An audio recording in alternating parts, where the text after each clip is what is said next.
को अब हम डिस्कस कर रहे हैं। टेस्ट नंबर 89 एनटीए का एक सिंपल पेपर है, इसको अब हम डिस्कस करने जा रहे हैं।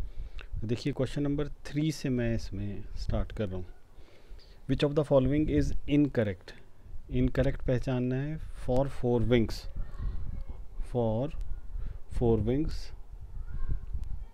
Of a cockroach. तो देखो इसको हम मीज़ोथोरैसिक विंग कह सकते हैं क्या? मीज़ोथोरैसिक विंग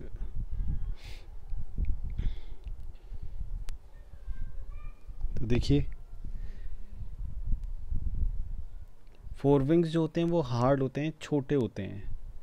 ये सिर्फ डायरेक्शन में हेल्प करते हैं, पूरी बॉडी वेट को बेयर करने में उड़ते वक्त ये हेल्प नहीं करते हैं।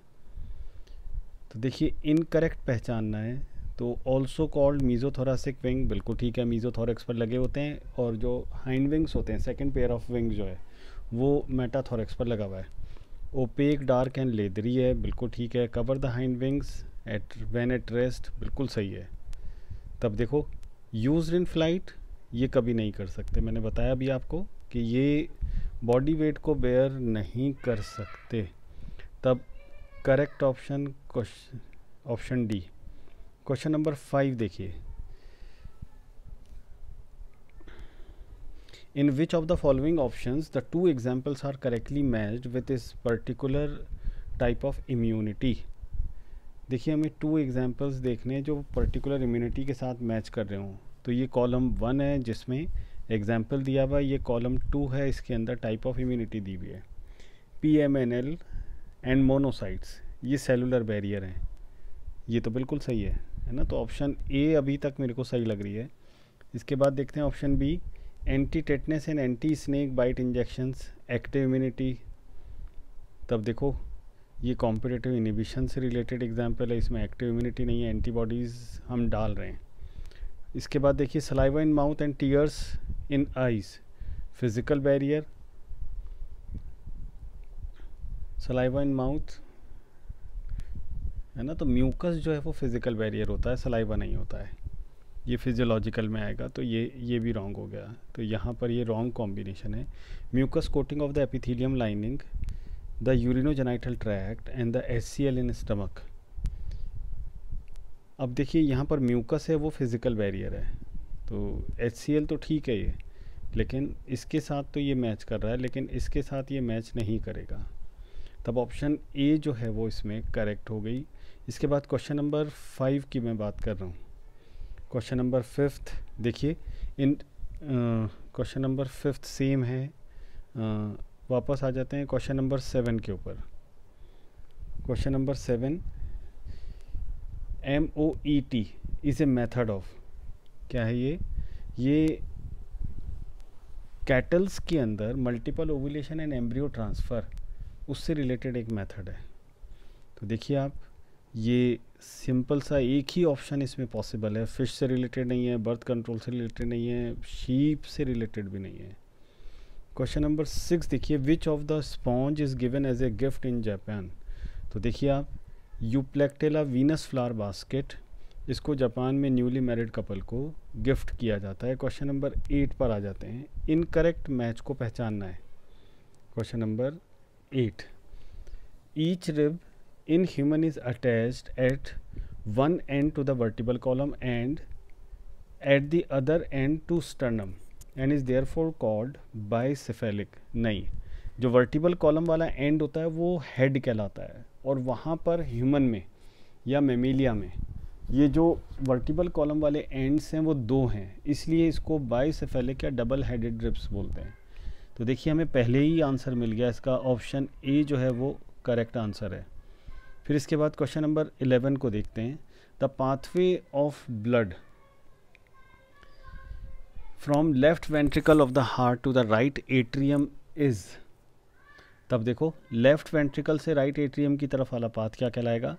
लेफ्ट वेंट्रिकल जब आ गया तो सिस्टेमिक सर्कुलेशन, राइट वेंट्रिकल आ जाएगा तो पल्मोनरी सर्कुलेशन कहलाएगा। तो सिंपल सा इसमें ऑप्शन बी आ गया, सही ऑप्शन बी।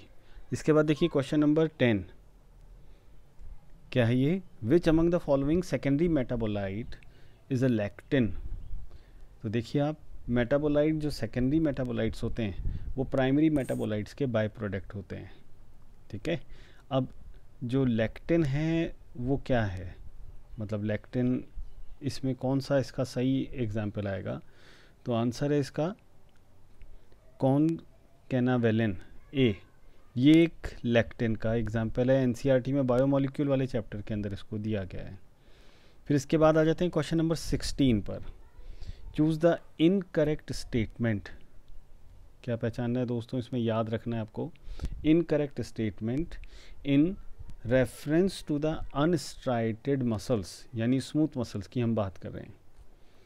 तो देखिए इनकरेक्ट पहचाना है, they lack actin and myosin protein, ये तो हो ही नहीं सकता, इसके बिना मसल कॉन्ट्रैक्शन नहीं होगा, तो सी जो है वो सही आंसर आ गया यहाँ पर। इसके बाद देखिए क्वेश्चन नंबर 13 को हम देखें। Sebaceous glands eliminate certain substances like dash यानी स्टीरोल्स थ्रू सीबम। देखिए ये सिंपल सा एक क्वेश्चन है, एनसीईआरटी की लाइन पर बेस्ड है, इसलिए मेरे को आराम से इसका आंसर मिल गया। Sterols, hydrocarbons and waxes, sebaceous gland ये थिक सीक्रेशंस की फॉर्म में इनको निकालती रहती हैं, तो ऑप्शन ए इसके अंदर बिल्कुल करेक्ट ऑप्शन है। क्वेश्चन नंबर 12 को देखते हैं अब। The correct function of hormones of GIT. तो देखिए हॉर्मोन्स ऑफ जीआईटी, पहला gastrin is inhibitory to the gastric glands, नहीं ये तो एक्साइटेटरी होता है, स्टिमुलेटरी होता है। Secretin is excitatory to pancreas but is inhibitory to the gastric gland, ठीक है ये। Cholecystokinin is excitatory to the gall bladder but is inhibitory to the pancreas, गलत है। Pancreozymin is excitatory to the pancreas but is inhibitory to the gall bladder, ये भी wrong है, तो option B जो है वो बिल्कुल सही है। बाकी सब में उल्टा लिखा है, जैसा वो फंक्शन करते हैं उसका बिल्कुल अपोजिट लिखा होता है, ठीक है। Question number 19। Triploblastic unsegmented acoelomate exhibit bilateral symmetry reproducing both asexually and sexually with some parasitic forms, this description is characteristic of the phylum. तो देखिए आपको याद रखना है ये सब कुछ प्लेटी हेलमिंथीज में आता है, बहुत सिंपल सा क्वेश्चन है। Question number 18। एक्टिव इम्यूनिटी का क्या मतलब है, मैंने आपको बार बार बताया, एक्टिव इम्यूनिटी का मतलब एंटीजन की एंट्री होने के बाद बॉडी का एंटीबॉडीज़ बना लेना, हमारे इम्यून सिस्टम का एक्टिवेट होकर के एंटीबॉडीज़ का फॉर्मेशन करना। तो रेजिस्टेंस डेवलप्ड आफ्टर डिजीज़, इसको हम एक्टिव इम्यूनिटी कहते हैं, ठीक है। हमेशा इसमें इन्फेक्शन पहले होगा, उसके बाद एंटीबॉडीज़ बन करके परमानेंटली उसको लर्न किया जाएगा। अब आ जाते हैं क्वेश्चन नंबर 22 पर। Which of the following bonds are formed by the removal of water molecule. तो देखिए डिहाइड्रेशन सिंथेसिस, ये इसको पूछ रहे हैं। तो डिहाइड्रेशन सिंथेसिस में क्या होगा, वाटर मॉलिक्यूल निकलेगा, और वाटर मॉलिक्यूल निकलेगा तो फिर एक बॉन्ड बनेगा।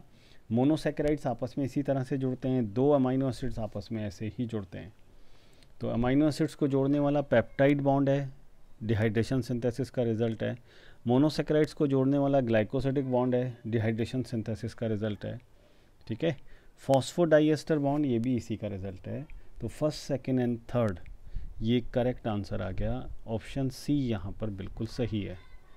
देखिए अब क्वेश्चन नंबर 21 पर आ रहे हैं। Which of the following statements are correct? A specialized center present in the medulla region of the brain called respiratory rhythm center is primarily responsible for the regulation of respiration. बिल्कुल ठीक है।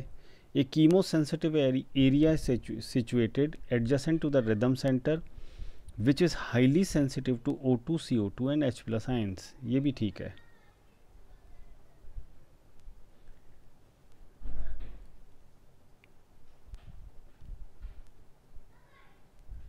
A chemosensitive area is situated adjacent to the rhythm center and is highly sensitive to CO2 and H+.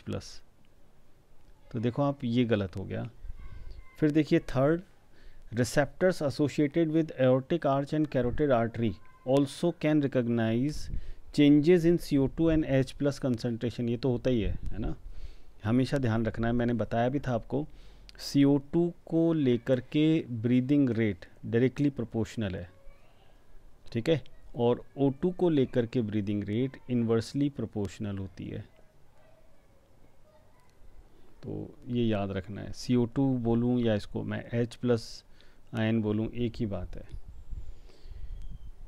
The neural signal, fourth statement में देख रहा हूँ, the neural signal from the pneumatic centre can increase the duration of inspiration and thereby alter the respiration rate.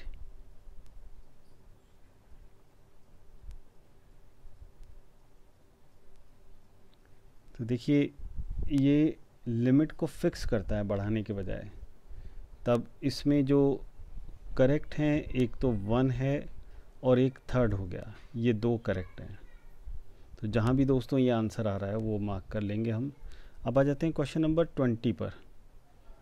देखिए question number 20, arrange the following in the decreasing order of their number. Number of phalanges in each hand is 14, total number of wrist bones in a human 16, total number of metacarpals in human body 10, number of bones in each upper limb is 30।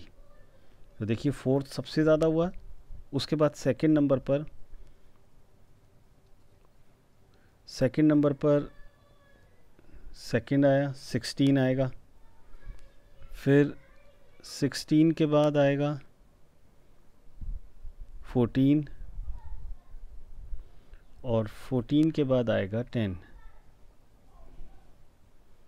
तो 4 2 1 3, तो option C जो है वो यहाँ पर correct option है। Question number 25 को देखिए अब,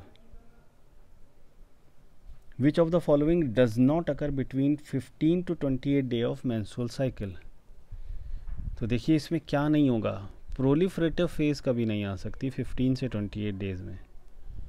तो प्री मेंस्ट्रुअल फेज़ हो सकती है थोड़ी बहुत, ल्यूटियल फेज़ होती है, सेक्रेटरी फेज़ उसी को बोलते हैं, प्रोलिफरेटिव फेज़ ये नहीं हो सकती। तो ब्लीडिंग फेज़ से पहले की प्री मेंस्ट्रुअल फेज़ कहलाएगी, वो हो सकती है। 23rd देखिए, question number 23rd, erythroblastosis fetalis can occur in any child born in parents having blood group. तो देखो बहुत सिंपल सा क्वेश्चन है, दोबारा आ रहा है, ये रिपीट हुआ है। मेल का ब्लड ग्रुप होना चाहिए RH पॉजिटिव, इससे ठीक पहले वाले टेस्ट में ये क्वेश्चन था। फीमेल का होना चाहिए RH negative erythroblastosis fetalis condition में, ठीक है। तो अब ये तो होने की कंडीशन है, इसके अलावा जो भी कॉम्बिनेशन होगा उसमें एरिथ्रोब्लास्टोसिस फीटलिस नहीं होगा। तो देखिए mother RH negative, father RH positive, first वाला तो हम माइनस कर देते हैं, तो बाकी तीनों ठीक हैं, 3rd 4th, 2nd 3rd and 4th। तब सीधा ही आंसर आ गया इसमें डी। देखिए अब क्वेश्चन नंबर 28, इसको हम देख रहे हैं, which one of the following pituitary hormones do not have a particular target gland to act upon. देखो थायरोट्रोपिन थायरॉयड ग्लैंड को टारगेट करती है, गोनेडोट्रोफिन गोनेड्स को टारगेट करती है जो ग्लैंड्स भी हैं, एड्रिनोकोर्टिकोट्रोपिन एड्रिनल ग्लैंड को टारगेट करती है जो एक ग्लैंड है, सोमेटोट्रोपिन बॉडी को टारगेट करती है और बॉडी ग्लैंड नहीं है। तब ऑप्शन बी जो है वो यहाँ पर सही ऑप्शन है। देखिए अब क्वेश्चन नंबर 27, इसको मैं देख रहा हूँ, in a nerve if sodium pump is blocked. तो सोडियम पोटेशियम ATPase पंप क्या काम करते हैं, देखिए ये पंप जहाँ पर लगे हुए होते हैं, क्या है ये सोडियम पोटेशियम पंप है, सोडियम पोटेशियम पंप। इसकी एक एक्टिविटी 3 सोडियम आयन को बाहर ले जाती है, 2 पोटेशियम आयन को अंदर की तरफ लाती है, ये एक्सोप्लाज्म है और ये ECF है। तो 3 सोडियम बाहर जाएंगे, 2 पोटेशियम अंदर की तरफ आते हैं। ये हमें हमेशा ध्यान रखना है। अब अगर ये पंप काम नहीं कर रहा है तो पोटेशियम बाहर की तरफ बाहर से अंदर आ सकते हैं क्या? नहीं आ सकते। सोडियम बाहर जा सकते हैं क्या? नहीं जा पाएंगे। तो सोडियम की कंसंट्रेशन अंदर बढ़ेगी, पोटेशियम की कंसंट्रेशन बाहर बढ़ेगी। ठीक है, तो sodium concentration inside the nerve will increase. बिल्कुल ठीक है, ऑप्शन सी जो है वो करेक्ट ऑप्शन हो गई। इसके बाद देखिए question number 26, which of the following events are not associated with the phase और cycle of the malarial parasite in man. तो देखिए, entry of parasite into hepatocytes, formation of motile zygote,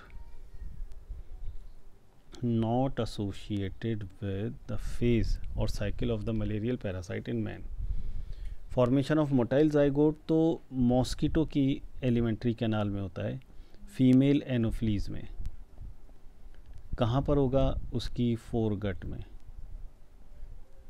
तो देखिए ऑप्शन बी जो है वो सीधा ही हमें आंसर मिल गया है, बाकी सब ह्यूमन के अंदर होने वाली इवेंट है। देखिए अब क्वेश्चन नंबर 31 को देख रहे हैं।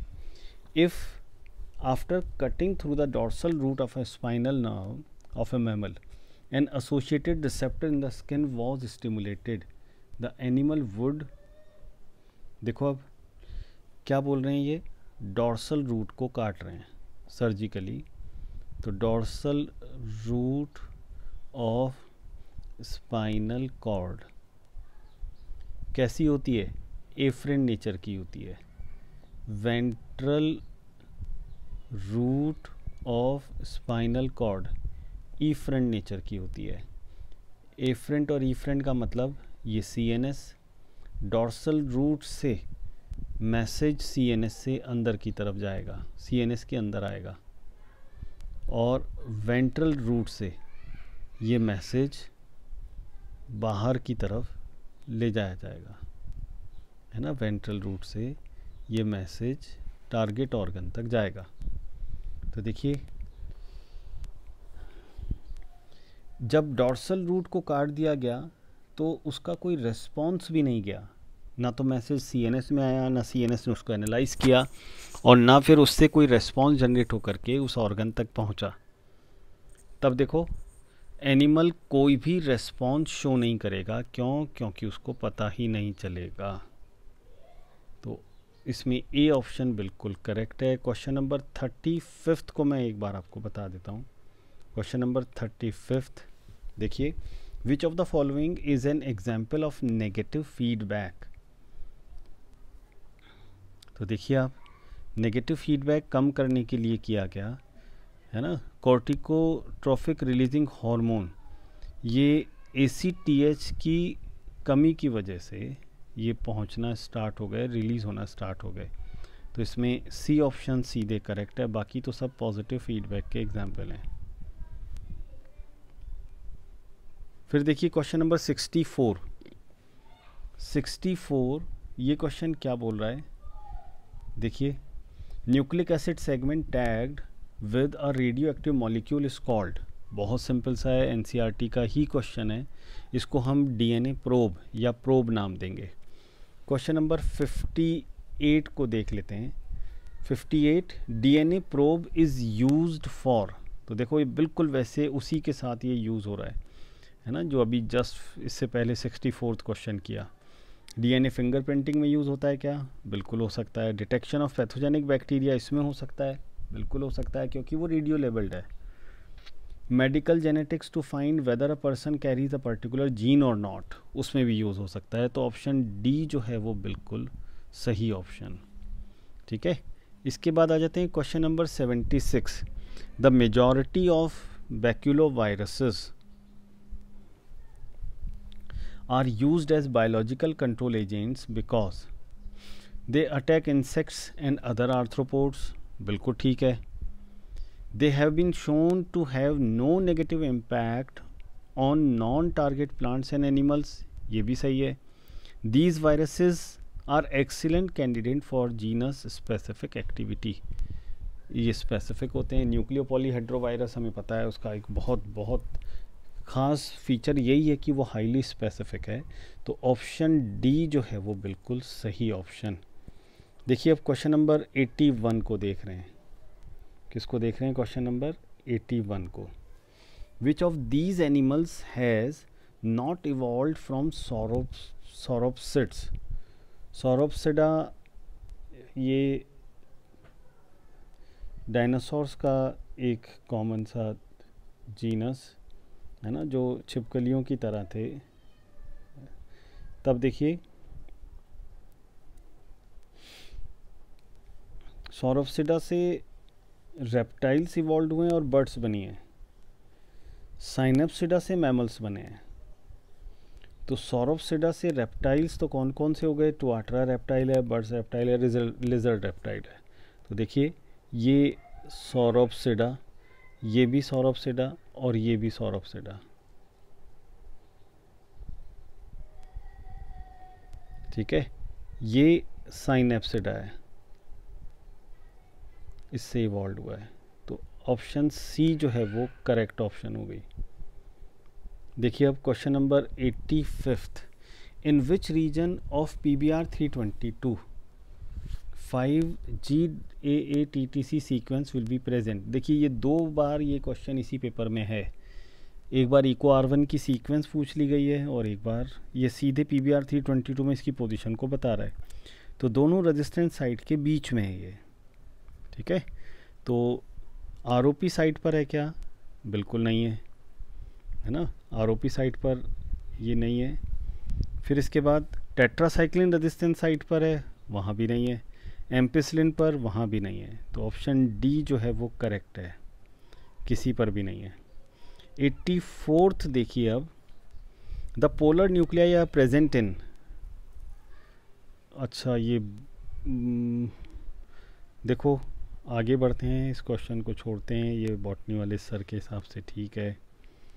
अब आ जाते हैं क्वेश्चन नंबर 88 पर। Which of the following diseases in plants is different from the others. तो देखो आप 88, ये भी क्वेश्चन गलती से मेरे पास आ गया है। फिर ये 2 क्वेश्चन जो हैं वो गलत आ गए मेरे पास, है ना, तो इन 2 के मैं आंसर नहीं कर रहा। तो देखिए दोस्तों अभी जो हमने डिस्कस किया है वो टेस्ट 89 है। कौन सा टेस्ट है? टेस्ट 89 को डिस्कस किया है। तो याद रखना है पेपर बहुत इजी है, हाई स्कोरिंग एंड की तरफ है ये पेपर। इसमें मैंने सिर्फ और सिर्फ ज़ूलॉजी क्वेश्चंस को डिस्कस किया है। ठीक है, तो सिर्फ हमने ज़ूलॉजी क्वेश्चंस को डिस्कस किया है।